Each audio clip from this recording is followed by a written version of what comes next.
प्रभु की स्तुति। बेथानी के प्राचीन शहर में लाजर नाम का एक आदमी गंभीर रूप से बीमार पड़ गया। उसकी बहनें मरियम और मार्था उसे बहुत प्यार करती थीं, जो अपने भाई के स्वास्थ्य के लिए बहुत चिंतित थीं।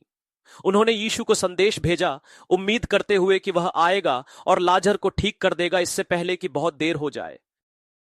जब यीशु को लाजर की बीमारी की खबर मिली तो उसने जानबूझकर अपनी यात्रा में देरी की। जब तक वह बेथानी पहुंचा, लाजर को दफनाए हुए 4 दिन हो चुके थे। मरियम और मार्था का दुख बहुत गहरा था और उन दोनों ने यीशु के सामने अपना दुख व्यक्त किया, यह मानते हुए कि अगर वह पहले आ जाता तो उनका भाई अभी भी जीवित होता। अपने आसपास के शोक के बावजूद यीशु ने उसे सांत्वना और आशा दी। उसने मार्था को बताया कि लाजर फिर से जी उठेगा। दुख और विश्वास के मिश्रण के साथ मार्था ने पुनरुत्थान में अपने विश्वास को स्वीकार किया, लेकिन यह समझने में संघर्ष किया कि यीशु के पास वर्तमान में कार्य करने की शक्ति थी। मरियम के आंसुओं और भीड़ के विलाप से द्रवित होकर यीशु लाजर की कब्र के पास पहुंचे। उन्होंने रोते हुए उनकी पीड़ा के प्रति अपनी करुणा और सहानुभूति प्रदर्शित की।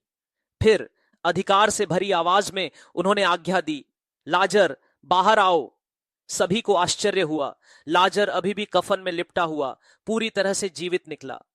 इस चमत्कार ने यीशु के दिव्य अधिकार की पुष्टि की और उसकी बहनों और समुदाय को खुशी दी। लाजरस की कहानी सिर्फ पुनरुत्थान की कहानी नहीं है, यह निराशा के सामने उम्मीद और विश्वास की शक्ति का प्रतीक है। बीमारी, वित्तीय संघर्ष, दुख, विश्वासघात या दर्द के समय में हम यीशु के उदाहरण में आश्वासन पा सकते हैं। उसके पास हमारे जीवन में किसी भी टूटी हुई स्थिति को बहाल करने की शक्ति है। जहां कोई जीवन नहीं है, वहां नया जीवन फूंकने की शक्ति है। जिस तरह उसने लाजर को कब्र से बुलाया, उसी तरह वह हमें आशा और संभावनाओं से भरी एक नई शुरुआत के लिए बुलाता है। उस पर भरोसा रखें, क्योंकि वह किसी भी स्थिति में जीवन वापस ला सकता है।